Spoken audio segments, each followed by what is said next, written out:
President Musk? Okay. Yes, sir. Yeah, I understand.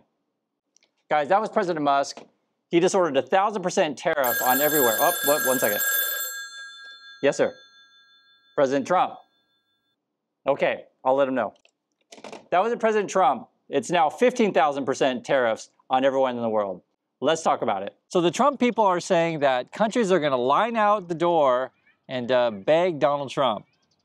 And who was the first? We talked about it. Do you remember? Yeah, Israel. Yeah, Israel. And the basic deal is they're going to build hotels and golf courses in Gaza. So there's that. What are other countries going to negotiate? It's going to be interesting because the big announcement today is China. I don't think they're going to want to come begging. No, not at all. China doesn't need to beg.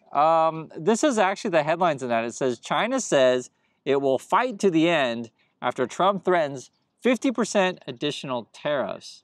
So additional tariff is like plus?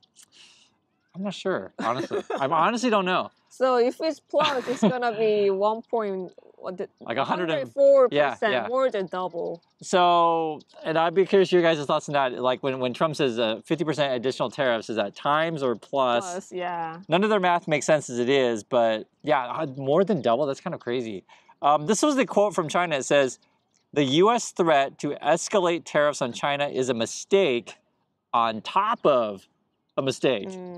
China also says China will never accept it if the U.S. insists on its own way. China will fight to the end. So that's what's going on. I don't think China's going to come begging. I mean, why would they? No.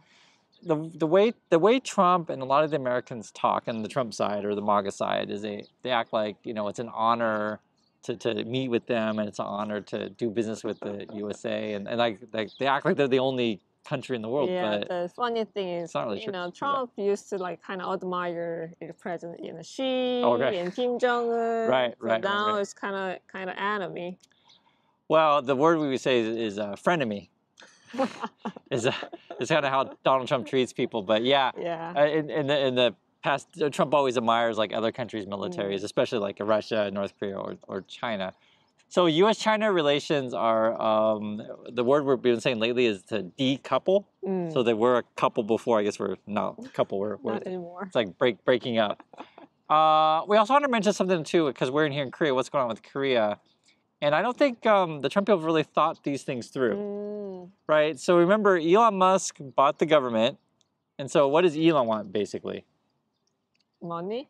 Yeah, he wants money. And all the contract, and he want to sell his product. Right. So, you know, Elon's point of view would be sell Teslas to everyone. So Donald Trump's plan is, well, what's Donald Trump's plan? Trump's plan is, you know, Hyundai, Kia, whatever other countries' company build a factory in America. Right. So they don't get the tariff. Right. So what does that do to Tesla then? I don't know, more competition. Right. Do you guys see what we're saying here? Because it's kind of funny. I'm wondering if the Trump and the Musk people have thought this thing through. Yeah, and you know, like it doesn't, you know. It's the article, according to articles, that you know on March. So before tariff, the Hyundai, Kia just sells more than last year, like 13% more than last year. Right. People, you know, had a plan to buy a car, so they just buy Hyundai, Kia, not Tesla. Yeah, because Tesla sales have been crashing, and it actually makes sense, right? A lot of people have been buying stuff before the tariffs kick in, because like let's just say, for example, you know, you want to buy a car and it's going to be 25% more, whatever. That's pretty significant, whatever the other cost might be. But some of the projections I think are like, depending on the level of car, you know, it could be $3,000 or more up to or like $10,000 more. You know, it's pretty significant.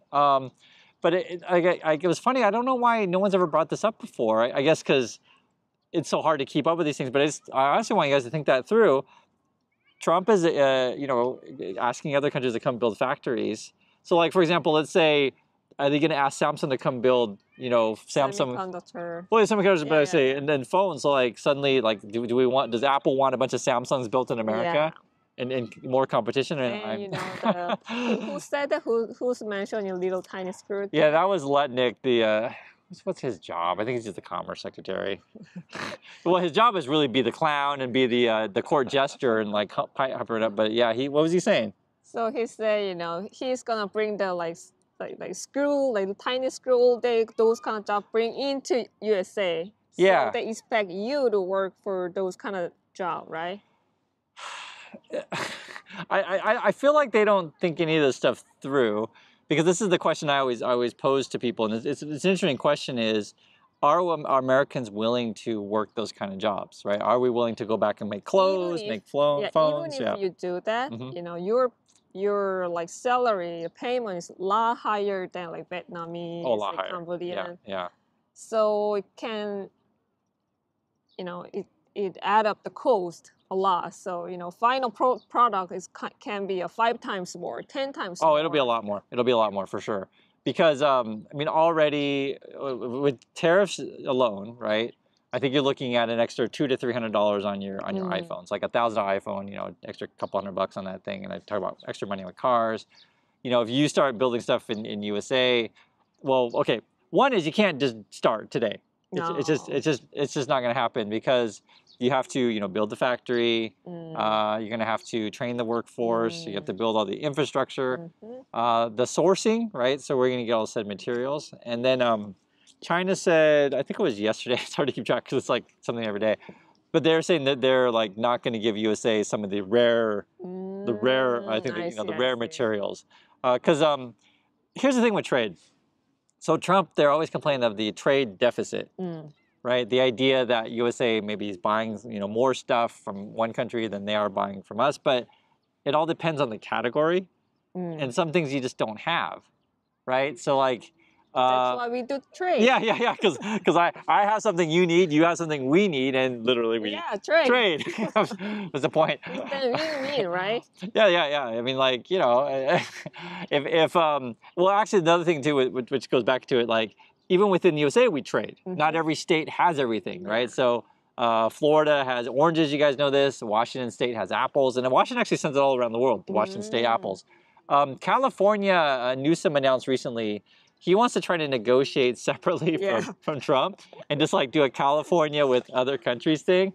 You never know. And I was telling Yeji, like, then everyone build a factory in California. Yeah. I mean, theoretically you could. No, that's what he was saying. Yeah. We'll give you tax benefits, all this kind of stuff, come to California. But then I was thinking, like, what would be better off for California? I want to hear your guys' opinion. Should they just go independent, be their own country, or should they join Canada? Or theoretically join with Greenland and Denmark and go EU? I haven't really thought about that myself. But I'm actually doing Trump policy right now, where I just like throw stuff out the wall and tweet that stuff every day. Don't even think about what I'm saying. And then suddenly the headlines are like, Canada's going independent. No, but actually is a real headline though. Newsom is looking to make deals with other countries. Now he can't control tariffs, but he can get countries to come in and try to come up with some sort of deal that's mutually beneficial. Yeah, because California trades a lot, actually. They get tons of food. They sell food. They get food, all sorts of stuff. Okay, on top of that, which is quite interesting, so depending on the company that you're looking at, because people, just from regular person's point of view is, are my costs going to go up? Which is a reasonable, question. Now, some companies have planned for the tariffs because they kind of knew this stuff was happening. So they, bought a bunch of materials ahead of time, started building stuff. What's that? Yeah, so for example, Hyundai, Kia, they sent a bunch of stuff last year. Oh, okay. And they were, And then I think it was Hyundai today said they won't raise prices on consumers for like another 2 months. Because I think, maybe in 2 months, they're going to change something. So before that, they just want to hold for now. I'm really curious on the whole China thing, because China doesn't have to, they don't have to bow down to Trump. Not at all. They're China. I mean, the biggest thing for China, so America likes to, say, hey, if you're going to sell stuff to us, you got to make sure you buy our stuff, etc. I mean, China's got a massive market. Everyone wants to sell to China. So China has leverage. Don't act, Trump acts like he has all the power. China's got a workforce there. They're trained. They can make all kinds of stuff in their factories. Actually, the competition right now for China is theoretically India or Vietnam. Vietnam. Because they have lower paid workers. China workers are actually more expensive now these days. That's just how capitalism works. You're always looking for the lowest paid worker. Theoretically, could go into Africa. But in this kind of market in the world system that we are right now, there's not that many countries that just have extra money to throw around to invest. Because you only invest in building new factories if you think there's people who are going to buy your stuff, right? That's how it works. So part of the problem with the Trump saying, hey, Hyundai, Kia, and all you companies come to USA, build stuff, like if we're in recession, why am I investing to build all these new factories when I have no buyers? Does that make any sense? And it costs a lot more. Right. Even if you better pay tariff than build a factory actually in there, because theoretically, people cost more, maybe tax more, right. So there's no reason. Now, also want to make it clear, I know we often talk about cars and stuff like that, but trade's all sorts of stuff, right? Steel, aluminum, fuel, food, there's all sorts of different categories. And then some things, you just can't make that easily everywhere, right? So, for example... Or you cannot at all, like coffee, Oh, sure. Yeah. So that's a good example because it just doesn't grow there, right? I was using the example of like, say, Korea, China, and Japan are now looking to integrate their manufacturing and supply chains, etc., because it's just a little bit easier, cheaper, right? And they're able to do that. Whereas in USA, if USA doesn't have good relations with Mexico or Canada, then their kind of system of integration of manufacturing is all shot to hell. According to Musk, you guys very close to Russia. Oh yeah. If you guys watch my last video, if you guys didn't see it, but basically Musk was tweeting out this really bizarre video talking about, did you know we're like really close to Russia? And it's like why are we tweeting this out? It was really weird. It was like Russia propaganda stuff. I don't. At least he's not playing video games that we know of, or at least he's not streaming video games. Maybe his video game map is, they're really close. Yeah, right. Yeah, he's playing a video game. He's like, oh my God, I know it's so close, and I'm just gonna jump to the other side. So, Musk, if you want to go to Russia, please, be my guest. And get forth, passport there. Yeah, please do. So that's the news today. I want to hear your guys' thoughts. What do you think about China standing up to the USA? Did you know? And think about the idea of Korean or any country's, factories being built in the USA. What does that mean to American companies? Are they going to want competition? And how do you think this is all going to end? And what is Trump? Is it additional math, like plus 50%, or is it multiply times 50%? I really don't know myself. Anyway, do appreciate your time, and we'll catch you next time. Bye.